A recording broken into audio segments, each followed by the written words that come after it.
बाप रे, किचन में काम कर करके मेरी तो हालत खराब हो गई। कितनी गर्मी है, और ऐसी हालत में तो मुझे और ज्यादा गर्मी लग रही है। थोड़ी देर एसी चलाकर बैठ जाती हूँ कमरे में। बबली पसीने में तरबतर भीगी हुई अपने कमरे में एसी चलाकर बैठ जाती है। तभी हॉल में घूम रही सासू माँ का ध्यान मीटर बॉक्स पर पड़ता है। हे भगवान, ये मोटर कितना तेज घूम रहा है। पक्का ये महारानी अंदर एसी चलाकर बैठी हुई होगी। एसी चलाए अभी 10 मिनट भी नहीं हुए थे कि सासू माँ कमरे में आ गई। रात में भी एसी, दिन में भी एसी, पता भी है कितना बिल आएगा। एसी चलाना है तो बस रात में चलेगा, अभी बंद कर दे इसे। मम्मी जी, लेकिन गर्मी तो देखो, ऊपर से मैं किचन से काम करके आई हूँ।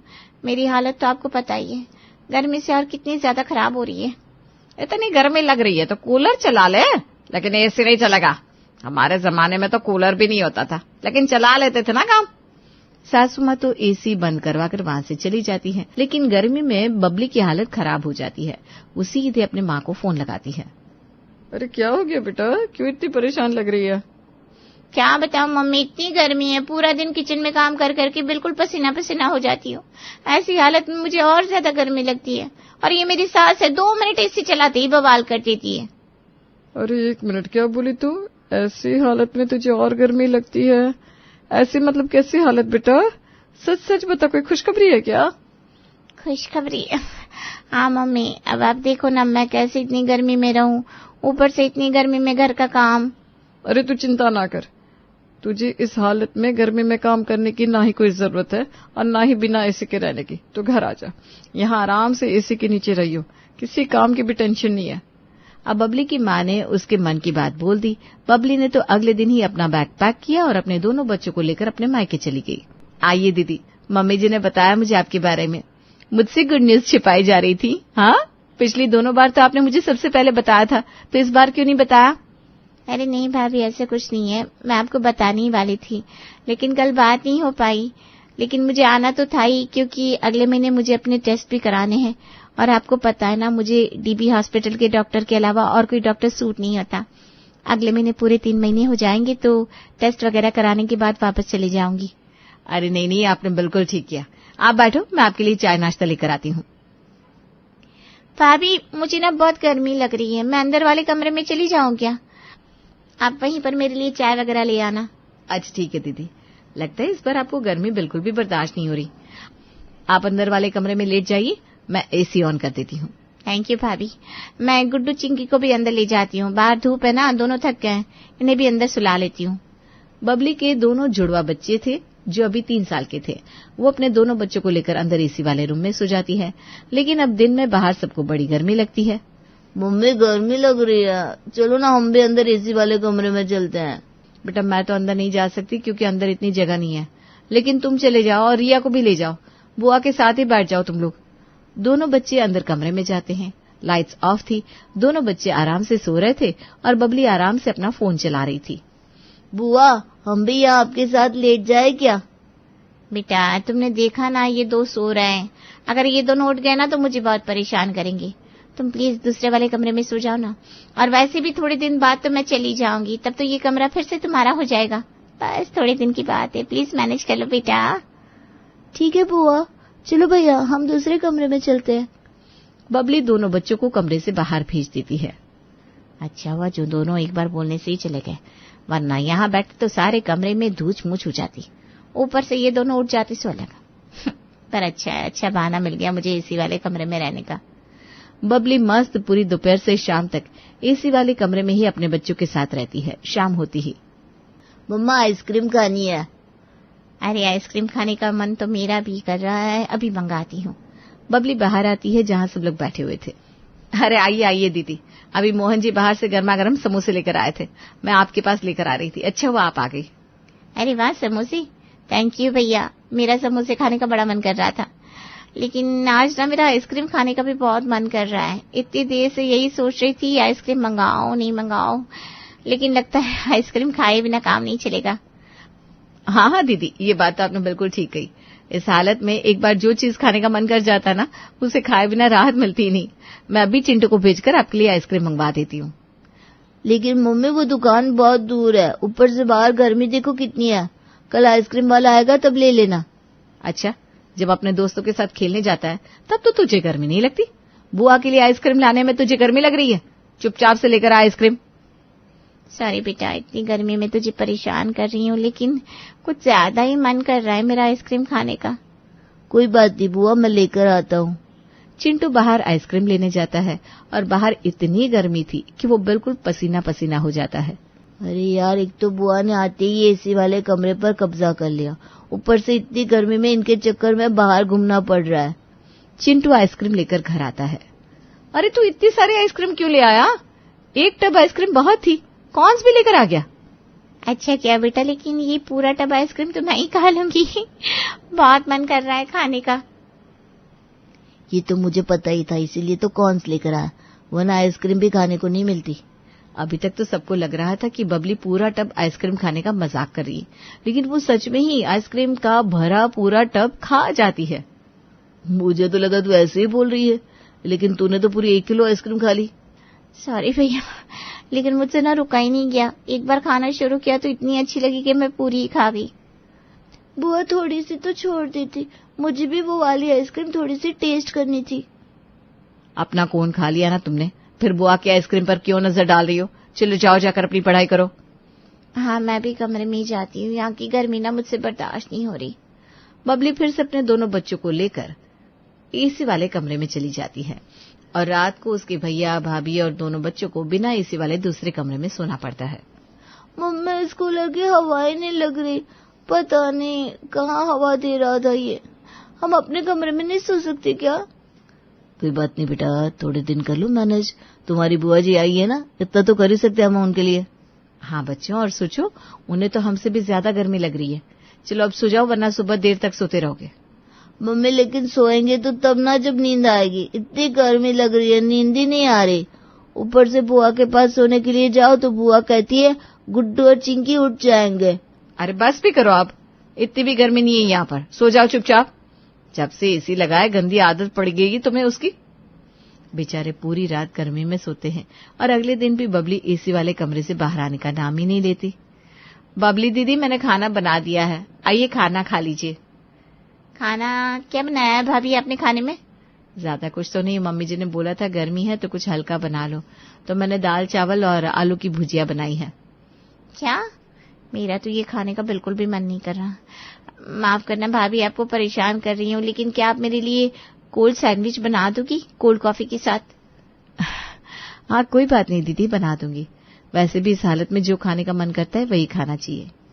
हाँ भाभी, वरना मैं आपको परेशान नहीं करती। अरे इसमें परेशानी की कोई बात नहीं है, मैं अभी बना कर लाती हूँ।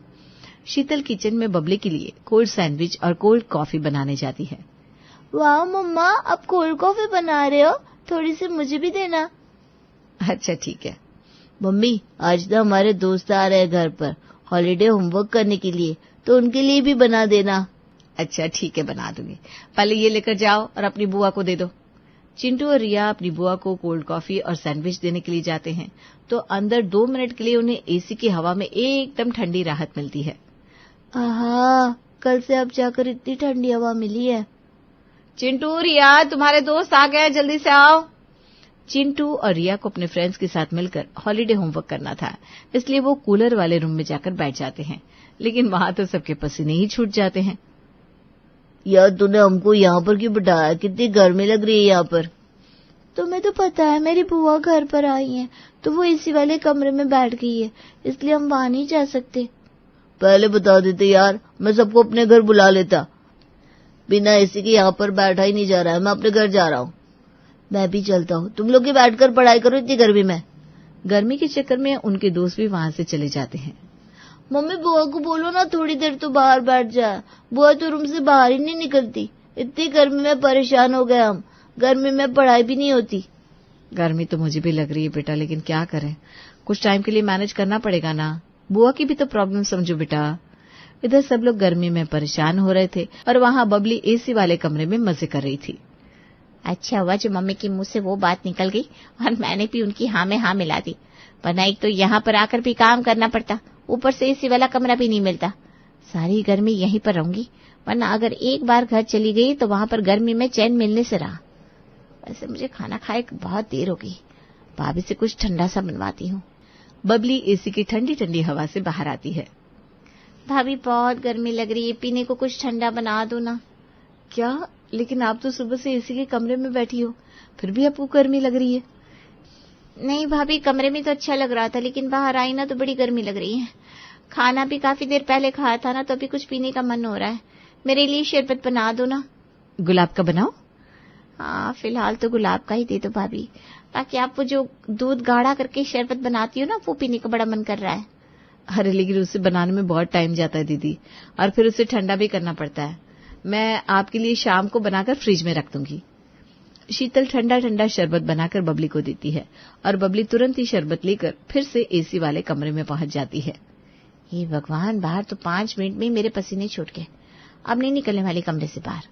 क्या क्या सोचा था हमने कि अपनी समर वैकेशंस में आराम से एसी के नीचे बैठकर पढ़ाई करेंगे, एसी के नीचे चैन की नींद सोएंगे। लेकिन बुआ तो हमें अंदर ही नहीं आने देती। और नहीं तो क्या, पूरी की पूरी गर्मियों की छुट्टियां बर्बाद हो रही है हमारी। अरे बहू, क्या हो गया तुझे? इतने पसीने से क्यों भीगी हुई है? मम्मी जी, वो दीदी के लिए दूध वाला शरबत बना रही थी ना, तो किचन में गर्मी से बुरा हाल हो गया। मन कर रहा है थोड़ी देर एसी के नीचे बैठ जाऊं। तो बैठ जाना, इसमें सोचने वाली क्या बात है? नहीं मम्मी जी, अंदर दीदी आराम कर रही हैं। मैं अंदर जाऊंगी तो वो डिस्टर्ब हो जाएंगी, और आपको तो पता है उनकी नींद कितनी कच्ची है। ये भी है, लेकिन तू थोड़ी देर कूलर के नीचे बैठ जा, वरना गर्मी से तबीयत खराब हो जाएगी। इसी तरह अब 1 महीना बीत जाता है, लेकिन 1 महीने तक मजाल है कि बबली एसी वाले कमरे से बाहर भी निकली हो और उसने अपने बच्चों के अलावा किसी और को कमरे के अंदर आने दिया हो। आज तो कुछ ज्यादा ही गर्मी है यार, यहाँ पर तो लेटना दुश्वार हो रखा है। आज तो मैं भी कमरे में नहीं सो पाऊंगा पापा, पूरा 1 महीना हो गया इधर सोते सोते। बुआ तो हमें कमरे में सोने ही नहीं देती। यहीं पर एसी लगवा दो अब आप। अरे यार, थोड़े दिन और रुकेगी तुम्हारी बुआ यहाँ, फिर चली जाएगी। बेचारी की हालत तो देखो। हाँ बेटा, बुआ जी की परेशानी है, इसलिए तो वो हर टाइम एसी वाले कमरे में रहती है। लेकिन कोई बात नहीं, सबको गर्मी लग रही है तो हम ऊपर चलते हैं। आज हम सब ऊपर ही सो जाएंगे। सब सोने के लिए छत पर चले जाते हैं और वहां टेबल फैन लगा लेते हैं। लेकिन छत पर सोएंगे तो मच्छर तो काटेंगे ही। मच्छर उन्हें काट काट कर उनका हाल बेहाल कर देते हैं। यहाँ पर गर्मी नहीं लग रही तो मच्छरों ने काट काट कर दिमाग खराब कर दिया। मैं नहीं सो सकती यहाँ, मैं नीचे जा रही हूँ। चलो भैया, हम हॉल में ही कूलर लगा लेंगे। दोनों भाई बहन नीचे आकर आंगन में ही कूलर लगा लेते हैं और गर्मी से बचने के लिए सब वहीं सो जाते हैं। कुछ दिन बाद, बस 5 दिन बचे हमारी छुट्टियों के, और इतनी वाहियात छुट्टियां हमने जिंदगी में कभी नहीं मनाई। इस बार मामा के घर नहीं जा पाए और गर्मी में इतने परेशान हुए सो अलग। अरे गर्मी को हटाओ भैया, शायद आज बारिश आने वाली है। देखो तो मौसम कितना अच्छा हो रखा है। अरे हाँ, आज तो मौसम बड़ा मस्त लग रहा है। बारिश तो आएगी ही, मैं चाय पकौड़े बनाकर लाती हूँ। शीतल वहां चाय पकौड़े बनाने जाती है और यहाँ बारिश आ जाती है, और बारिश की आवाज सुनते ही बबली बाहर आती है। अरे वाह, बारिश आ गई। मुझे बारिश का ही इंतजार था। आज तो मैं बारिश में नहाऊंगी। अरे नहीं, तू बाहर मत आ। बारिश में नहाएगी तो खामखा बीमार हो जाएगी। जा अंदर जाकर बैठ। अरे कुछ नहीं होता मम्मी, मैं तो जा रही हूँ। अरे लेकिन दीदी, बबली जल्दी से भागकर छत पर जाती है और पूरे 1 घंटे तक बारिश में नहा कर आती है। सच में बारिश में नहाने का मजा ही आ गया। ऐसा लग रहा है कि अब जाकर गर्मी से राहत मिली है, वरना गर्मी के चक्कर में पूरा दिन एसी में बैठना पड़ता था। अरे दीदी, लेकिन आप बारिश में नहाई क्यों? आपको पता है ना, आपकी तबीयत खराब हो गई तो आपको डबल नुकसान होगा। थोड़ा तो ख्याल रखना चाहिए था आपको। किस बात का ख्याल रखूं? कुछ हो तो ख्याल करूं ना। अरे कोई बात नहीं भाभी, कभी कभी चलता है। और वैसे भी मेरा मन कर रहा था जब भी बारिश आएगी मैं बारिश में जरूर नहाऊंगी। वैसे चाय पकौड़े की खुशबू बहुत अच्छी आ रही है, आपने बनाए क्या? हाँ, तेरी भाभी ने आलू प्याज और पनीर के पकौड़े बनाए। तू भी बैठकर खा ले बेटा। हाँ, आओ बच्चों, तुम भी खा लो। भाभी इनको जरा दूध दे देना, ये चाय नहीं पीते। हाँ, मैं अभी लाती हूँ। बबली और उसके दोनों बच्चों की तो पिछले महीने से फुल ऐश चल रही थी, लेकिन अब कुछ दिन तक लगातार बारिश हो गई तो ठंड वैसे ही बढ़ गई और एसी में बैठने की जरूरत नहीं रही। अब क्या करूं यहाँ पर रुककर, गर्मियां तो निकल गई और इन दोनों के स्कूल भी खुल जाएंगे। घर ही चलती हूँ। बबली अपना बैग पैक करके अपने बच्चों को लेकर बाहर हॉल में पहुंचती है। अरे तू ये बैग बांधकर इन दोनों को लेकर कहाँ जा रही है?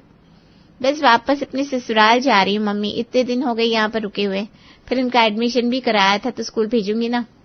अरे दीदी, लेकिन आपने तो कहा था 3 महीने के बाद टेस्ट कराने पड़ेंगे। आपने तो अभी तक टेस्ट भी नहीं कराया। टेस्ट करा के 2-3 दिन बाद चली जाना। लगता है भाभी मुझे टेस्ट कराने की जरूरत नहीं है। क्यों, क्या हुआ? भाभी लगता है मुझे कोई गलतफहमी हो गई थी, ऐसा कुछ भी नहीं था। शायद वो प्रेगनेंसी टेस्ट में गलत रिजल्ट आ गया था। क्या? बबली की ये बात सुनकर सब हैरान रह जाते हैं और चुपचाप अपने दोनों बच्चों को लेकर वो वहां से निकल जाती है। बहुत बोल रही थी मम्मी, बुआ की सेवा करो, बुआ को हमारी जरूरत है। देख लिया आप? हाँ नहीं तो क्या, हमारी पूरी गर्मियों की छुट्टियां बर्बाद कर दी। हम तो पहले ही कह रहे थे, लेकिन हमारी किसी ने सुनी नहीं। अब क्या हो गया, कुछ बोल क्यों नहीं रहे? दादी भी एकदम चुपचाप होकर बैठी है। अब दोनों की दोनों बेचारी बोले तो क्या, उनके तो होश बबली ही उड़ा गई। उसकी सेवा के चक्कर में इतनी गर्मी में कोई 1 मिनट भी एसी के कमरे में नहीं बैठ पाया, और जिस चक्कर में उसकी इतनी सेवा हो रही थी वो तो झूठ निकला।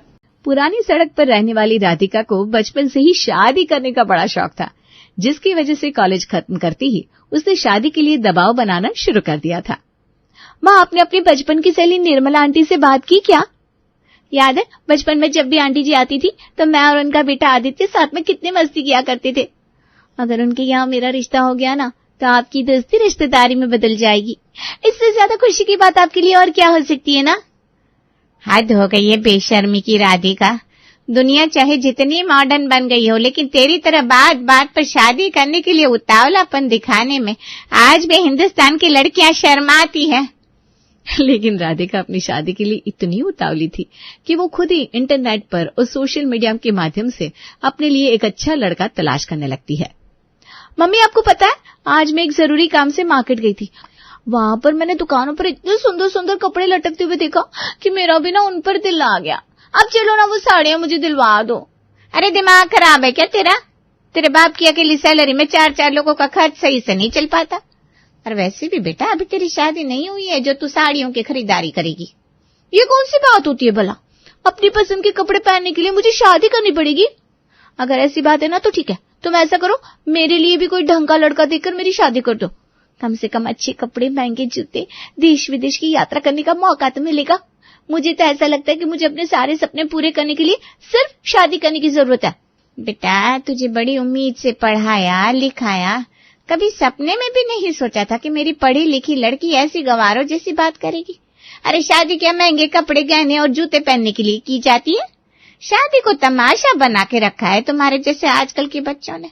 शादी जिम्मेदारी का नाम है। जिस दिन तुम जिम्मेदारी संभालने लायक हो जाओगे तब शादी के बारे में बात करेंगे। माँ, क्यों तुम बिल्कुल मजदूर के साथ मेरी शादी करने वाली हो, जिसके साथ मिलकर मुझे फावड़ा चलाना पड़ेगा? अच्छी खासी शक्ल दिया मुझे भगवान ने, कोई भी पढ़ा लिखा अच्छी नौकरी करने वाला लड़का मुझे पसंद कर लेगा।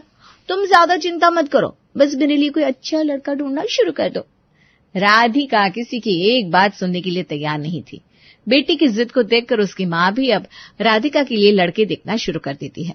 कई लड़के देखने के बाद अंत में 23 साल की राधिका की शादी आनंद नाम के एक लड़के के साथ फिक्स हो जाती है और कुछ ही समय में शादी करके राधिका पहुंच जाती है अपने ससुराल। मम्मी तो कभी 2000 से ऊपर के कपड़े खरीदने ही नहीं देती थी, लेकिन देखो वारे शादी की मोह माया, एक ही झटके में 40,000 का लहंगा दिलवा दिया मम्मी ने। सच्ची इतना महंगा लहंगा पहनकर सेलिब्रिटी की तरह फोटोशूट कराने में मजा ही आ गया। पता नहीं क्यों लड़कियां शादी के नाम से इतना घबराती है। मुझे तो शादी करके बहुत मजा आया भाई।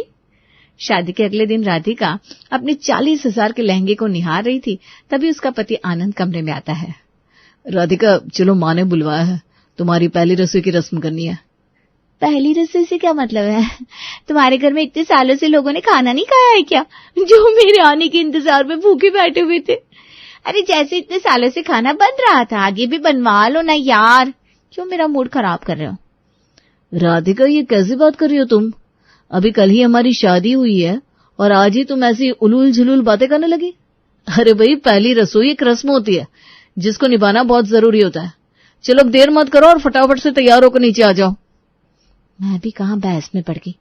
ये तो मैंने सोचा ही नहीं कि शादी के बाद जितनी भी रस्में होगी सबके लिए मुझे एक से बढ़कर एक ड्रेस पहनने का मौका मिलेगा। आज तो ऐसा करती हूँ, अपनी भारी वाली सिल्क की साड़ी निकाल लेती हूँ। कुछ ही देर में राधिका अच्छे से रंगाई पुताई करने के बाद भारी वर्क की साड़ी पहन के अपना लाल रंग का शादी का चूड़ा दिखाते हुए नीचे हॉल में पहुंच जाती है। अरे बहू, इतना भारी भरकम मेकअप, गहने, ज्वेलरी पहनकर क्यों आ गई भाई? कहीं जाने के लिए नहीं बुलवाया है तुम्हें? रसोई में खाना बनाना है आज तुम्हें। पहली रसोई की रस्म है, हमारे यहाँ शादी के दूसरे दिन ही कराई जाती है। मम्मी जी कैसी बात करती हैं आप? अभी कल ही तो मेरी शादी हुई है। अब आज मैं कॉटन के खाकी सूट पहनना शुरू तो नहीं कर दूंगी ना। अब दुल्हन तो दुल्हन जैसे दिखनी चाहिए कि नहीं? चल तेरी मर्जी, मेरी बला से।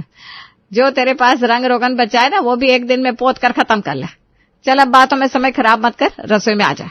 आधे रिश्तेदार तेरे हाथ की पहली रसोई चखने के इंतजार में अभी तक लौटे भी नहीं है। राधिका की सास सरस्वती उसे रसोई में ले जाती है और वहां ले जाकर पकवानों की एक लिस्ट उसके हाथ में पकड़ा देती है। बेटा, आज तो स्पेशल दिन है ना, इसलिए आज थोड़ा स्पेशल ही बनाना पड़ेगा। और हाँ, आज के खाने में मैं तुम्हारी कुछ खास मदद भी नहीं कर पाऊंगी, क्योंकि हमारे यहाँ का ये नियम है, पहली रसोई तो बहू अपने हाथ से ही बनाएगी। मैं बस तेरी इतनी मदद कर सकती हूँ कि तेल मसालों के बारे में तुझे बता दूं। सास की बात सुनकर और हाथ में पकड़ी हुई लिस्ट को देखकर अब राधिका का सर घूमने लगा था, लेकिन फिर भी बची कुची हिम्मत को समेटकर खाना बनाना शुरू करती है। अभी राधिका को रसोई में आधा घंटा ही बीता था कि उसे ढेर सारी चूड़ियों और भारी साड़ी से उलझन महसूस होने लगी थी। क्या तमाशा है ये, मुझसे ये सब पहनकर काम नहीं हो पा रहा है। गर्मी की वजह से सारा मेकअप भी खराब होना शुरू हो गया है। क्या सोचा था, क्या हो गया। किसी तरह परेशान होकर राधिका भारी कपड़े में ज्वेलरी के साथ खाना बनाती है और जब तक मेहमानों के सामने खाना परोसने का मौका आता है, उसका हुलिया बदल चुका था। अरे राधिका बहू, क्या हो गया ये? क्या हुलिया बना लिया तुमने अपना? कमरे से तैयार होकर आई थी तब तो किसी राजकुमारी की तरह लग रही थी, और अब देखो काजल बह गया है, लिपस्टिक भी होठ के 2 किलोमीटर दूर तक फैल गई है, और ये बाल, अरे बुरा मत मानना बेटा, लेकिन आज तो जो हुआ सो हुआ। आगे से रसोई में जाने से पहले बालों का जूड़ा बनाकर काम करना, वरना अगर एक बाल भी खाने में आ गया ना तो सारी मेहनत पानी में चली जाएगी तुम्हारी। किसी तरह पहली रसोई की रस्म पूरी हो जाती है, लेकिन रस्म के पूरे होते होते राधिका थक कर चूर हो गई थी। ये क्या था भगवान, शादी के बाद पहले ही दिन कितना खतरनाक बीता है मेरा। अब तो बाकी की जिंदगी के बारे में सोच सोच कर चक्कर आने लगे मुझे। हजारों रुपए खर्च करके बालों का ट्रीटमेंट करवाया था मैंने। सोचा था अच्छी अच्छी ड्रेस के साथ तरह तरह के हेयर स्टाइल बनाऊंगी, लेकिन बुआ जी ने तो पहले ही दिन बालों का जूड़ा बनाने का फरमान सुना दिया। क्या बालों का जूड़ा बनाने के लिए हजारों रुपए खर्च करके अपने बाल सेट करवाए थे मैंने। पहली रसोई के बाद अगले 2-3 दिन बड़े सुकून से बीते और उसके बाद राधिका और उसका पति आनंद हनीमून के लिए गोवा की तरफ निकल गए। गोवा पहुंचकर तो राधिका को ऐसा लग रहा था जैसे वो किसी खूबसूरत सपने में पहुंच गई है, लेकिन उस खूबसूरत सपने की उम्र बड़ी छोटी थी। 5 दिन का ट्रिप कब खत्म हुआ पता ही नहीं चला और अब राधिका वापस अपने ससुराल पहुंच गई। राधिका बहू, अब तुम्हारी शादी को लगभग 15 दिन बीत गए हैं। धीरे धीरे घर का काम संभालना शुरू कर दो। इकलौती बहू हो तुम हमारे घर की, सब तुम्हें ही तो संभालना है, इसीलिए जितनी जल्दी अपनी जिम्मेदारियों को अपने हाथ में ले लोगी उतना ही अच्छा होगा। इस घर की जिम्मेदारियों ने हमें पिछले 30 सालों से चैन से सोने नहीं दिया। अब हम सब तुम्हें सौंप कर चैन की बंसी बजाएंगे भाई। कहा राधिका ने टीवी की हीरोइन की तरह सज संवर कर महंगे कपड़े और गहने पहनकर पति के साथ गाड़ियों में घूमने के सपने देखे थे, लेकिन अब जिंदगी की सच्चाई उसे डरावनी हकीकत से रूबरू करा रही थी। आनंद देखो, मुझसे ना ये घर के काम, खाना पीना, झाड़ू पोछा नहीं होता। एक नौकरानी रख लो ना। और वैसे भी मुझे क्या तुम इस घर में नौकरानी बनाने के लिए शादी करके लाए थे? देखो राधिका, मम्मी को नौकरों के हाथ का काम बिल्कुल पसंद नहीं है। मम्मी को कई तरह की दिक्कत है, उसके बाद भी 30 सालों से मम्मी इस घर को खुद संभाल रही हैं। अब जब मम्मी इस उम्र में सब कर सकती है तो तुम तो अभी सिर्फ 23 साल की हो, जरूरत क्या है घर में नौकर की? अरे तुम्हारी मम्मी को शौक होगा झाड़ू पोछा बर्तन घिसने का, मुझे नहीं है। कोई जबरदस्ती है क्या? मैं पहले ही बता रही हूँ, मैंने शादी बर्तन घिसने के लिए नहीं की है। पत्नी की जिद देखकर आनंद उसके लिए एक झाड़ू पोछा बर्तन करने वाली नौकरानी का इंतजाम कर देता है, लेकिन राधिका तो वही राधिका थी, उसका सिर्फ इतने में काम कहाँ चलने वाला था। कुछ दिन बाद, बस बहुत हो गया, अब मुझसे इतनी गर्मी में रसोई में खड़े होकर खाना नहीं बनेगा। नहीं बनेगा मतलब नहीं बनेगा। तुम्हारे पूरे दिन के लंगर के चक्कर में ना मैं कोई ढंग का नेल पेंट भी लगा नहीं पाती हूँ, ना ही अपनी पसंद की चूड़ियां पहन पाती हूँ। अच्छे कपड़े पहनने का भी मन नहीं करता, क्योंकि रसोई में काम करो तो सब में दाग लग जाता है। आनंद, अब तुम्हें अच्छा खाना खाना है ना, तो कल से एक कुक का इंतजाम कर लो, वरना भूखे रहना पड़ेगा सबको। अरे अजीब लड़की हो यार तुम, नौकरी तुम करती नहीं हो, पूरा दिन घर में रहती हो, घर के बाकी कामों के लिए नौकर लगा दिया, अब क्या खाना बनाने के लिए भी इस घर में नौकर आएगा? अच्छा ये बताओ, तुम पूरा दिन बैठकर करोगी क्या? माँ नौकरों के हाथ की रोटी कभी नहीं खाएगी। माँ का बहाना बनाकर आनंद राधिका से कुक रखने के लिए इनकार कर देता है और इस तरह सारी पारी अब घूम फिरकर सास की तरफ आ गई थी। हर गुजरते दिन के साथ राधिका के मन में शादी को लेकर फ्रस्ट्रेशन बढ़ती जा रही थी और अब उसके दिमाग में कहीं न कहीं ये बात फिट हो गई थी कि उसकी शादीशुदा जिंदगी में कलेश का सारा कारण उसकी सास है। अगर सास ना रहे तो वो आजादी से अपना जीवन जी सकती है। एक दिन राधिका तंत्र मंत्र जादू टोने के बारे में अपनी किसी सहेली से सुनती है। इसके बाद उसके मन में भी अपनी सास के ऊपर काला जादू करने की इच्छा पैदा हो जाती है। उस बाबा का पूरा एड्रेस मुझे व्हाट्सएप कर देना, मैं आज ही उनसे जाकर मिल लूंगी। मेरी जिंदगी में तो तू ये समझ ले आग लग गई है, अब तो बाबा ही मेरा कुछ भला कर सकते हैं। सहेली से एड्रेस लेने के बाद राधिका तैयार होकर निकलने लगती है कि तभी उसकी माँ का फोन आता है। अरे राधिका बेटा, कैसी है तू? मम्मी अभी ना कहीं जरूरी काम से जा रही हूँ, बाद में आपसे बात करती हूँ। बाय। अरे क्या बात है बेटा, सब ठीक तो है ना? अब क्या बताऊं मम्मी, कितनी बार तो बताया है आपको, जब से शादी हुई है मेरी सास ने मेरा जीना मुश्किल करके रखा है।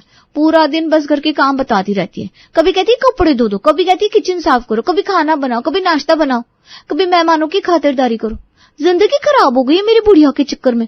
अब तो जब तक मैं उसे ठिकाने नहीं लगा दूंगी ना, मुझे चैन नहीं मिलेगा। कैसी बातें कर रही है बेटा? हाँ, मैंने सब सेटल कर लिया है मम्मी। एक बाबा है जो काला जादू करके ना एक भभूत देता है, उस भभूत को अगर सास को दे दिया, कुछ ही दिनों में सास का पत्ता साफ हो जाएगा। बेटी की बात सुनकर राधिका की माँ कुछ देर गहरी सोच में पड़ जाती है। उसके बाद राधिका से कहती है, बेटा अगर ऐसी बात है तो तूने मुझसे क्यों नहीं कहा? तुझे शायद पता नहीं, तेरे पापा से शादी से पहले मैंने भी काला जादू तंत्र मंत्र सीखा था, लेकिन बच्चों के जीवन पर उसका असर ना पड़े ना, इसलिए वो सब पीछे छोड़ दिया। लेकिन अगर वाकई में तू अपनी सास से इतनी परेशान है तो मेरे पास उसका उपाय है। तुझे किसी तांत्रिक के पास जाने की जरूरत नहीं है, तू बस चुपचाप घर चली आ। तेरी सास को रास्ते से हटाने का टोटका मैं तुझे बताऊंगी।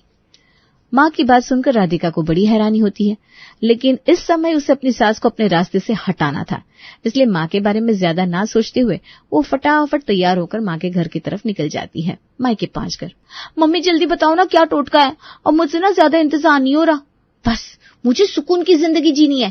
तंग आ गई हूँ नौकरों की तरफ पूरा पूरा दिन काम करते हुए। आपको तो पता है मुझे सजने संवरने घूमने फिरने का कितना शौक था, लेकिन मेरी सास की वजह से मेरा कोई शौक पूरा नहीं हो पा रहा है। ऊपर से मेरे हर काम में गलती निकालती है वो। कभी कहती है खाना अच्छा नहीं बना, कभी कहती है यहाँ क्यों घूमने जा रही हो, वहां क्यों जा रही हो, ये क्यों पहन रही हो। अरे हद है, हर बात में चिक चिक चिक चिक सुन के मेरा दिमाग गर्म हो गया है। अरे रे रे, मेरी फूल सी बच्ची का हाल तो देखो क्या कर दिया है। तू चिंता मत कर बेटा, मैंने टोटका बनाकर तैयार रखा है। तू ये टोटका ले जा, बस कुछ बातों का ख्याल रखना। पहली बात ये कि ये टोटके वाली सब्जी सिर्फ और सिर्फ तेरी सास को खिलानी है। गलती से भी तू उसे मत खा लेना, वरना सब गुड़ गोबर हो जाएगा। और दूसरी इम्पोर्टेंट बात यह है कि सास के खाने में ये टोटका मिलाने के बाद तुझे उसकी किसी भी बात का जवाब नहीं देना। अगर तूने कुछ भी कहा तो टोटके का असर खत्म हो जाएगा।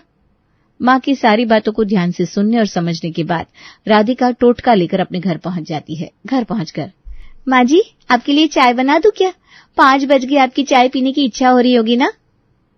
क्या बात है, आज तो खुद ही चाय के लिए पूछ रही है, वरना रोज चाय के लिए कह दो तो ऐसे ऐसे मुंह बनाती है कि देखने वाले की खुद इच्छा ही खत्म हो जाए। बना दे। सास की हाँ कहने पर राधिका रसोई में जाकर चाय बनाने लगती है और माँ की दी हुई राख में से 2 चुटकी राख सास की चाय में मिला देती है।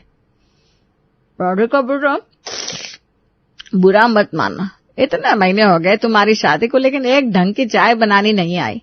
इतना तेज मीठा कौन डालता है चाय में? सास की बात सुनकर राधिका को गुस्सा तो बहुत आ रहा था। लेकिन फिर माँ की कही हुई बातों को ध्यान में रखकर वो मुस्कुराते हुए रसोई में जाती है और सास के लिए एक कप कम मीठी चाय बनाकर उनके सामने रख देती है। वाह बेटा, आज तो जरूर सूरज पश्चिम दिशा से निकला है। सास की बात सुनकर राधिका इस बार भी कोई जवाब नहीं देती, चुपचाप जाकर अपने काम में लग जाती है। रात के खाने में एक बार फिर राधिका माँ का दिया टोटका मिलाती है और सास के सामने खाना लगा देती है। अरे बहू, अपनी माँ के यहाँ क्या बस मुंह चमकाना ही सिखाता?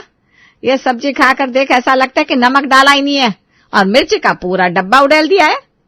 सास की बात सुनकर राधिका को तो बहुत गुस्सा आ रहा था।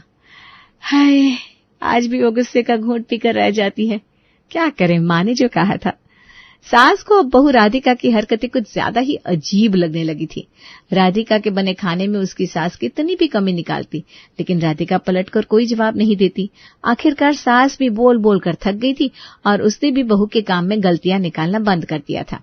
पूरे 2 महीने बीतने वाले थे। घर में होने वाली रोज रोज की चिक चिक खत्म हो गई थी। राधिका अब जो भी बनाती उसकी सास चुपचाप खा लेती। राधिका चुप रहती तो सास भी चुप होकर अपने काम में लगी रहती। 2 महीने बाद एक दिन राधिका की माँ अचानक उसके घर आ जाती है। बेटा, कैसी है तू? मेरा टोटका काम तो कर रहा है ना? अगर काम नहीं कर रहा तो एक और टोटका है मेरे पास। अरे नहीं मम्मी, अब किसी और टोटके की जरूरत नहीं है। तुम्हारे टोटके ने तो बिल्कुल जादू ही कर दिया। मेरी सास ना बिल्कुल बदल गई है।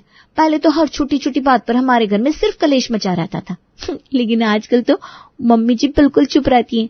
ना मेरे किए किसी काम में गलती निकालती है, ना मेरे खाने में कमियां। चिक चिक नहीं करती तो मेरा मूड भी खराब नहीं होता और मैं भी ना चुपचाप घर के काम कर देती हूँ। तो तू मानती है ना मेरे टोटके में असर था? हाँ माँ, मानना तो पड़ेगा ना, वरना पहले तो दिन रात घर में सिर्फ झगड़े ही झगड़े होते थे।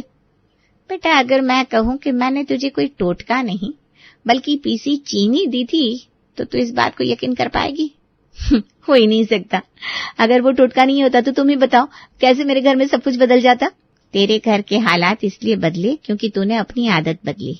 उस टोटके में कुछ नहीं था। ना कभी मैंने काला जादू सीखा, ना मुझे मंत्र तंत्र आता है। बस अपनी बेटी का घर बर्बाद होते हुए देखना नहीं चाहती थी, इसीलिए मैंने तुझे काला जादू के नाम पर ये चीनी का पाउडर पकड़ा दिया था। लेकिन माँ, वाकई असर तो हुआ मेरी सास पर, तो ये कैसे हुआ? बेटा, मैंने तुझे कहा था 3 महीने के लिए अपनी सास की सेवा करना, उसको पलटकर जवाब ना देना। जब तूने बिना कुछ कहे अपनी सास की सेवा की तो आखिर वो भी पिघल गई और उन्होंने भी बात बात पर तुझे बोलना बंद कर दिया। घर में सुख शांति हुई तो तेरा काम में मन लगने लगा और इन महीनों में तुझे इस रूटीन की आदत पड़ गई तो घर के काम भी अब तुझे बोझ नहीं रखते। कुल मिलाकर कहने का मतलब ये है बेटा कि अपने घर की सुख शांति ना अपने हाथ में होती है। उसके लिए तुझे किसी जादू टोने मंत्र की जरूरत नहीं है। बस थोड़ा सा प्यार, सम्मान और सहनशीलता की जरूरत होती है। और सबसे बड़ी बात, शादी का मतलब सिर्फ अच्छे कपड़े, खाना और देश विदेश की यात्रा नहीं होता, बल्कि शादी का मतलब होता है एक जिम्मेदारी। और अब वो जिम्मेदारी निभाना तो बहुत अच्छे से सीख गई है। राधिका को अपनी माँ की बात बहुत अच्छी तरह समझ में आ गई थी और अब उसकी गृहस्थी में भरपूर खुशियां छा गई थी। अग्रवाल परिवार की सुबह का नाश्ता कुछ अलग सा होता है। अरे अलग इसलिए कि इस घर की सुबह हमारी कावेरी जी की टिप्पणी से होती है। वैसे ऐसा पहले नहीं था, लेकिन जब से इस घर में छोटी बहू आई है तब से बस यही चलता जा रहा है। अरे कछुआ भी तुझसे जल्दी चाय बना लेता। ज्योति बहू, कहाँ रह गई तू? आ गई माँ जी, आपके लिए बिस्किट ढूंढ रही थी बस। अरे बिस्किट क्या हिमालय पर्वत से लेने गई थी जो इतनी देर लगा दी है? यहाँ मेरे होठ सूख गए चाय के लिए। अरे अब इतनी भी कोई देर नहीं हुई है माँ जी, क्या आप भी ना? अरे ज्योति बहू, तू कछुए से भी रेस लगाएगी ना तो वो भी पहला नंबर आ जाएगा। अरे जरा दिव्या बहू को देख, खरगोश जैसी फुर्ती है उसमें, और तुझसे उम्र में कितनी बड़ी भी है। 15 साल का बेटा भी है उसका, फिर भी मजाल है जो काम में इतनी सी भी लापरवाही हो उससे। अरे माँ जी, मैं भी तो अच्छे से ही काम करती हूँ, पता नहीं आपको ऐसा क्यों लगता है कि मैं ढीली हूँ। अरे ना ना, ढीली नहीं है तू तो, घड़ी की वो सुई है जो सबसे धीरे धीरे चलती है। अरे माँ जी, क्यों सुबह सुबह ज्योति को सुनाने लगी? ये चाय मेरे लिए आधे घंटे बाद लाई है और अब देखो चाय भी ठंडी हो गई है। कोई बात नहीं माँ जी, मैं आपके लिए दूसरी चाय बना देती हूँ। देखा कितनी फुर्तीली है तेरी जेठानी। जवाब देने में भी वक्त जाया नहीं करती। जा जा दिव्या बहू, तू ही बना ला चाय। इससे कहूंगी तो दूसरा जमाना आ जाएगा तब तक। माँ जी मैं ही बना लाती हूँ। तो देखा आपने कैसी होती है अग्रवाल परिवार की सुबह। कावेरी की सुबह ज्योति को कछुआ बुलाने से शुरू होती है और फिर दिन होते होते वो सुस्त बिल्ली तक पहुंच जाती है। हाय राम, मेरी तो भूखी मर गई है। अरे ज्योति बहू, रोटी आज ही मिलेगी या उसके लिए दूसरा जन्म लेना होगा मुझे? लो बोलो, इससे तो जवाब देने में भी आधा घंटा लग जाता है। अरे रोटी ही बना रही है बहू या कोई यूरोपियन रेसिपी खोजने में लगी हुई है? बस 2 मिनट माँ जी, अभी आई। अरे क्या हुआ माँ, इतना चिल्ला क्यों रही हो? गला बैठ जाएगा तुम्हारा। अरे गला तो मेरा बाद में बैठेगा, पहले तो मैं रोटी के लिए बैठ बैठ के ही सूख गई हूँ। अरे ला तो रही है माँ रोटी, तुम्हें तो पता है उसे थोड़ा वक्त लगता है। और तुम्हें कौन सा अभी अमेरिका जाना है? अरे अमेरिका छोड़ो, इसके काम करने की रफ्तार को देखकर तो लगता है कि यमराज भी जब मुझे लेने आएंगे ना तो कहेगी 2 घंटे तो दीजिए माँ जी को, मैं उन्हें गुड बाय कह दूं। क्या माँ तुम भी, अरे छोटी बहू है अभी, वो सीखने में वक्त लगता है काम को। हाँ, इसे तो वक्त लगेगा ही। हाँ हाँ बहू, ले ले वक्त। हाँ, अगले जन्म तक तो सीख ही जाएगी काम इस घर का। ये लीजिए माँ जी रोटी। हाँ, जब तक मैं ये रोटी खाऊं तब तक तो दूसरी रोटी तवे पर डाल दे, तब तक तो पकी जाएगी। क्या माँ जी, आप भी जब देखो मुझे ताने मारती रहती हैं। अच्छी चीजें बनाने में वक्त तो लगता ही है ना आप। हाँ, तभी तो भगवान ने लगता है तुझे जल्दी जल्दी में बना दिया होगा। वो भी फुर्तीले होंगे ना, अब सब तेरी तरह तो होते नहीं। देविया बहू को देख, अभी घर का सारा काम किया, फिर अपने बेटे को ट्यूशन छोड़ने भी गई है, फिर आकर शाम का नाश्ता भी बनाएगी। तब तक तो तुझसे बस रसोई ही साफ होगी। माँ जी अब ये सब मैं जानबूझकर तो नहीं करती, मैं भी अच्छे से ही काम करती हूँ। अरे माँ क्यों उसके पीछे पड़ी हो, वो कर तो रही है ना काम। जाओ ज्योति तुम अपना काम करो। काम तो वो अपना पूरा भी कर ले, यही बड़ी बात है। सुस्त बिल्ली जैसी हो जाती है वो उसके बाद। ज्योति की सुबह और शाम तानों से भरी पड़ी रहती थी, क्योंकि कावेरी की नज़र में दिव्या की उम्र ज़्यादा होने के बावजूद भी उसका काम हमेशा ही फुर्तीला रहता था, जबकि ज्योति बहुत ही काम में ढीली सी पड़ जाती थी। इसलिए वो हमेशा ही कावेरी के तानों का शिकार बनी रहती थी। हाँ भैया बस चलते हैं, ज्योति आ जाए, वो तैयार होने गई है ना। हाँ हाँ भाई, आराम से बैठ जाओ सब, अभी 1-2 घंटे तो लग ही जाएंगे ज्योति को तैयार होने में। चलिए मैं तैयार हूँ। देखा कितनी जल्दी तैयार भी हो गई, और कितनी अच्छी तरह से साड़ी पहनी है दिव्या बहू ने। लगता ही नहीं कि उसकी उम्र 37 साल की है, अभी भी 27 की लगती है। और एक हमारी छोटी बहू रानी, अभी से 60 की उम्र की ऊर्जा रहती है उसमें। चलती ऐसे है कि जैसे अभी गिर जाएगी चक्कर खाकर। और अब तो उसका वजन भी बढ़ने लगा है। ऐसा कुछ भी नहीं है माँ जी, हमारी ज्योति भी बहुत अच्छी दिखती है, तैयार होने के बाद तो और भी खूबसूरत दिखती है। अब तैयार होने में जन्म भी तो एक लगा देती है ना। धीरे धीरे से साड़ी के पल्लू बांध रही होगी, फिर मेकअप करेगी, फिर आएगी। अरे ज्योति बहू, हम सब कुल देवी के मंदिर जा रहे हैं, स्विट्जरलैंड नहीं। अब आ भी जाओ नीचे। अरे माँ हमें कौन सी देर हो रही है, आराम से उसे तैयार होने दो ना, वरना फिर वो कंफ्यूज हो जाती है। मुझे तो लगता है कि वो पैदा ही कंफ्यूज्ड हुई है सच में। चलिए मैं आ गई। चलो चलो, अब पहले ही देर हो गई है। दिव्या बहू, कुल देवी की पूजा तू ही करना। पता चला कि ज्योति बहू आधे घंटे तक तो सिर्फ दीपक ही जलाती रह जाएगी। क्या माँ जी, पता नहीं आपको मुझसे क्या दिक्कत है। अभी ना वक्त नहीं है मेरे पास, अभी कुल देवी के मंदिर चलना है, बहुत बड़ी लिस्ट है, बाद में बताऊंगी। कावेरी की नज़र में दिव्या ज्योति से हर काम में आगे थी, जबकि उसकी उम्र ज्योति से बहुत कम थी। लेकिन अब रोज रोज के ताने तो ज्योति से भी सहन नहीं हो रहे थे। अरे अभी तक पुलाव नहीं बना क्या ज्योति बहू? आज ही मिलेगा कि कल सुबह? हैं? कितना इंतजार करना होगा? देखिए ना भाभी, माँ जी एक मौका नहीं छोड़ती मुझे ताने मारने का। जब देखो मुझे कभी कछुआ तो कभी सुस्त बिल्ली कहती रहती हैं। मैं हमेशा कोशिश करती हूँ कि अच्छा काम करूँ, फिर भी उनका मुझे ताने मारना बंद ही नहीं होता। अरे तुम्हें तो पता है ना माँ जी का स्वभाव, जाने दो ना, उनकी बातों पर ध्यान मत दिया करो। पर भाभी रोज रोज वो मुझे अलग अलग ताने मारती रहती हैं, कभी कुछ कहती हैं कि देखो दिव्या को देखो, तुमसे कितनी बड़ी है फिर भी कितनी फुर्तीली है। भाभी मैंने कभी किसी काम के लिए मना नहीं किया, लेकिन हर बात पे उन्हें ताने मारने जरूरी है क्या? मैं समझ सकती हूँ। अगर मैं तुम्हारी जगह पर होती ना तो मुझे भी बुरा लगता। अरे क्या हुआ, बन गया पुलाव की नहीं कि पड़ोसन के घर जाऊं खाना खाने? तुझसे इतना होगा कि तू इस खटिया को छोड़ के पड़ोसन के घर चली जाए? अरे चाची जी आप? हाँ, बहुत दिन हो गए थे, सोचा अपनी देवरानी से मिल के आते हैं, तो बस चले आए। चाची जी आप बैठिए, मैं आपके लिए पुलाव लेकर आती हूँ। आज ही लेकर आना। ताने मारे बिना इसका खाना हजम नहीं होता। ज्योति बहू तू पुलाव लेकर आ, फिर हम चारों बैठ कर ना खूब गप्पे लड़ाते हैं। ठीक है चाची जी।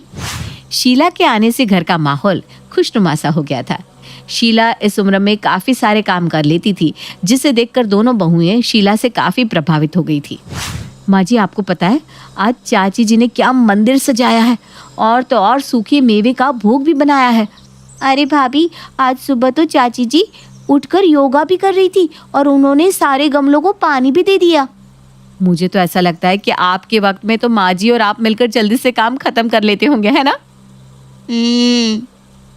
क्या हुआ चाची जी, आप हंस क्यों रही हैं? अब अरे दीदी की तो आदत है मजाक करने की। अरे हम ऐसे ही नहीं हंस रहे हैं, हम दोनों मिलके काम नहीं करते थे, तुम्हें पता नहीं। तुम्हारी सास तो इतनी कामचोर थी कि कोई काम ही नहीं करती थी, हमेशा ही बिस्तर तोड़ती रहती थी और सासू माँ की डांट फटकार सुनती रहती थी। अब जी चुप भी करो ना। अरे क्यों, अब शर्म आ रही है क्या? उस वक्त तो इससे कोई काम नहीं होता था, कभी यहाँ दर्द कभी वहाँ दर्द। लेकिन एक बात कहनी पड़ेगी कावेरी, तुझे ना दोनों बहुएं बहुत अच्छी मिली है, पर क्या है ना, कुछ लोगों को अपना अतीत याद नहीं रहता, इसलिए दूसरों को ताने मारते रहते हैं। क्यों कावेरी, सच कह रहे हैं ना हम? अब हाँ वो बस हम। आप क्यों जवाब देने में इतना समय लगा रही है? कहीं तू भी कछुआ तो नहीं बन गई? अरे वो तो हम धीरे धीरे काम करते थे ना जी, इसलिए बस हमारी सासू माँ हमें सुनाती और फटकारती रहती थी बस। तो हम भी तो वही कह रहे हैं कि सबके काम करने का तरीका अलग होता है। तेरी बहुएं हीरा है हीरा, इनकी कदर कर लिया कर, समझी हमारी कछुआ देवरानी जी। अब अरे ज्योति बहू जा सबके लिए चाय बना ला, और सुन कोई हड़बड़ी मत करना, आराम से बना लाना, हम सब यही हैं। हाँ ज्योति बहू, रेस चाहे कोई भी हो, जीत तो कछुए की ही होती है आखिर में। थैंक यू चाची जी यहाँ आने के लिए। अरे मुझे भी तो मौका मिल गया अपनी देवरानी को सुनाने का। विवेक पारुल को सब कुछ मानता। उसे तो ऐसा लगता था कि पारुल जैसी लड़की ने उससे शादी करके उस पर इतना बड़ा एहसान कर दिया है कि पूछो नहीं। वहीं पारुल भी विवेक की इस बात को समझ जाती है और विवेक पर अपना हुक्म चलाना शुरू कर देती है। क्यों गए थे तुम उस पड़ोसी को अपनी कार में बिठाकर उसके बच्चे के स्कूल में? हाँ बोलो। अरे पड़ोसी नहीं, वो यार है मेरा बचपन का। अरे अब तो हम दोनों की शादी हो गई, वरना मोहल्ले वाले तो कहते थे कि ये दोनों दोस्त ऐसे हैं कि साथ ही ना रह जाएं ये दोनों बिना शादी के। अच्छा, मतलब वो इतना प्यारा था कि मुझसे शादी ही नहीं करते तुम, क्यों? अरे कैसी बात कर रही हो, तुमसे शादी करके तो लगता है कि मेरा जीवन सफल हो गया। भगवान ने मुझे मेरी औकात से ज्यादा ही दे दिया। पता है किसी की बीवी इतनी प्यारी, सुंदर, पढ़ी लिखी और टैलेंटेड नहीं है जितनी कि तुम हो। हाँ ठीक है, लेकिन तुम ज्यादा भी गुस्सा मत करो अपनी दोस्त की लाइफ में। अब देखो मुझे अच्छा नहीं लगता, तो हो सकता है कि उसकी बीवी को भी अच्छा ना लगता हो। और देखो तो कितना पेट्रोल फूंक दिया तुमने फालतू में उसके बच्चे के स्कूल जाने में। हाँ? विवेक कुछ नहीं बोलता, लेकिन उन बातों को याद करता है जब उसके बचपन का दोस्त बबलू बात बात पर उस पर अपनी पॉकेट मनी लुटाता था। कैसे उसने उसे बैट खरीद कर दी थी। कॉलेज की फीस जब विवेक ने खो दी थी तब बबलू ही तो था जिसने अपने गले की चेन बेचकर उसकी फीस भर दी थी, और आज वो 50 रुपए के पेट्रोल के लिए सोच रहा है। अरे किस ख्याल में खो गया है? हाँ बोलो। अरे कुछ नहीं, बस ऐसे ही। तुम बताओ, शाम को चलते हैं कहीं घूम कर आते हैं? अरे वो ना, तेरी बुआ बुला रही है बेटा, तो शाम को और कहीं नहीं तो अपनी बुआ के घर ही हो आओ। सास ये कहकर चली जाती है। कौन सी? वो चौक वाली तुम्हारी बुआ? बुरा न मानना, लेकिन मैंने देखा है उनको कैसे मेरी झोली में 2001 रुपए डाल गई थी। पूरा परिवार आया था। 1000 रुपए थाली का भी हिसाब लगाओ तो 4000 होते हैं, और दिया क्या 2000? मैं तो ना जाऊं, पता चले मिठाई भी ले जाऊं और फिर इन लोगों का घर आना जाना शुरू हो जाए। अरे बुआ ने तो माँ को पहले ही पैसे दिए थे, 50,000 कपड़े लेने के लिए। वो तो खाली हाथ मुंह नहीं देखना था, इसलिए 2000 ऊपर से दे दिए। अरे ये क्या बात होती है यार? मेरी माँ ने और मौसी ने तुम्हें याद है कितने दिए थे? याद है, बोलो ना। हाँ 100 रुपए, उसी से तो हम लोगों ने पानी की बोतल ले ली थी। वैसे छोड़ो ना यार, ये सब क्या बात कर रहे हैं हम लोग। अच्छा जहाँ तुम बोलो वहीं चलते हैं बस। उसी मोहल्ले में पारुल की दूर की चाची की बेटी की बुआ सास रहती थी। पारुल विवेक को लेकर वहाँ चली जाती है। पारुल, ये मोहल्ला तो बुआ का ही है, वो देख लेंगे तो बुरा लग जाएगा, जल्दी चलो। अरे चल रहे हैं ना, लेकिन शादी के बाद पहली दफा आ रहे हैं तो जरा मिठाई वाले के पास से मिठाई तो ले लो। विवेक मिठाई ले रहा होता है कि सामने बुआ आ जाती है।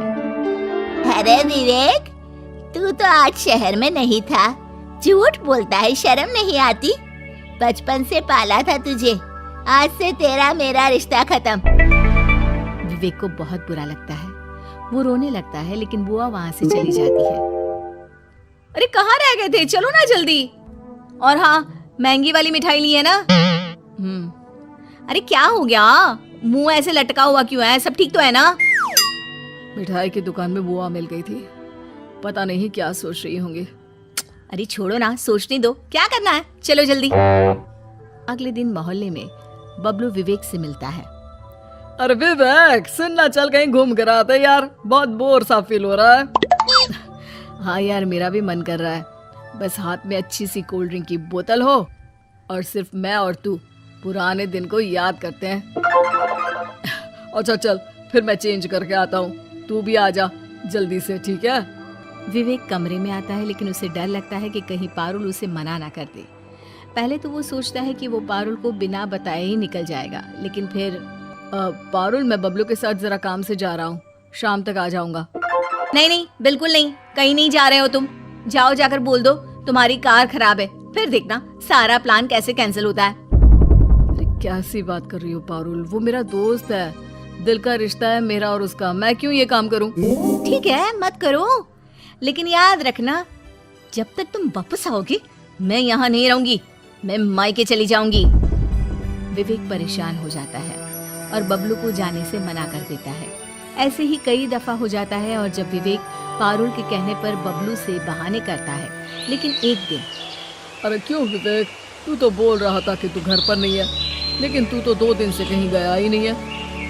अरे अच्छा नहीं लगता मेरे साथ रहना तो बता देना दोस्त, वो तो कभी कभी घर के अलावा दोस्तों से दिल की बात करने का मन करता है, तो इसलिए बचपन से मिलना है ना अपना। पर चल कोई ना, आज के बाद तू अपने रास्ते, मैं अपने रास्ते। यही सिलसिला लगभग पारुल हर किसी के साथ करवाती है। खुद तो दूर दूर के रिश्तेदारों से भी रिश्ता निभाती, लेकिन विवेक की सगे संबंधी से लेकर सगे भाई बहन और माँ के सामने भी विवेक को बुरा बना दिया। सब बेकार है तुम्हारी फैमिली में, कोई एक तो बता दो जिसे तुमसे प्यार हो, लगाव हो। कोई नहीं मानता तुमको, जब तक तुम इन लोगों को पैसा दे रहे हो ना सही है, बाकी तो समझ रहे हो ना तुम।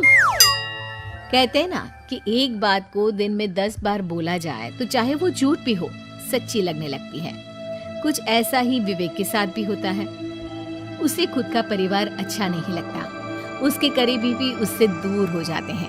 फिर एक दिन, पारुल आज तबीयत ठीक नहीं लग रही है। अरे रहने दो, सब ठीक है, ज्यादा नाटक मत किया करो विवेक, आज जल्दी आ जाना, ऑफिस से शाम को घूमने चलेंगे। विवेक शाम को घर आने के लिए निकलता है, लेकिन रास्ते में ही चक्कर खाकर गिर जाता है। उसे अस्पताल में भर्ती किया जाता है, जहां डॉक्टर उसे 10 दिन के लिए रहने को कहते हैं। देखो यहाँ खाने पीने का सारा इंतजाम है, टीवी भी लगी है, मैं रोज रोज नहीं आ पाऊंगी। पारुल के जाने के बाद विवेक के पास उसकी माँ और बुआ आते हैं। उन लोगों से पुरानी बात करके विवेक को बहुत अच्छा लगता है। तेरी खबर सुनी तो रुका नहीं गया यार, वैसे मन तो नहीं था तेरे पास आने के लिए। बबलू से भी विवेक लंबी बात करता है। वो 10 दिन अस्पताल में रहता है, जहाँ उससे मिलने सब आते हैं सिवाय पारुल के। लेकिन जब विवेक घर आता है, तुम 10 दिन में एक बार भी नहीं आई, क्यों? अरे यार, घर का सारा काम, बच्चे, फिर धूप देखते हो ना कितनी होती है। वो तो भला हो मेरे अपनों का, जो मुझे अस्पताल में एक पल भी अकेला नहीं रहने देते थे। मैंने कितना ही बुरा क्यों ना किया हो उन लोगों के साथ, लेकिन वो मेरे लिए खड़े रहे। जिन लोगों के लिए मैंने उन लोगों को छोड़ा, उसमें से कोई भी मुझे झांकने तक नहीं आया कि मैं कैसा हूं। मैंने फैसला कर लिया है पारुल, अगर तुम्हें मेरे साथ रहना है तो उन रिश्तों की कदर करनी होगी जो मुझसे जुड़े हैं, वैसे ही जैसे मैं तुम्हारे रिश्तों की कदर करता हूं। वरना मायके कब जाना है बता देना।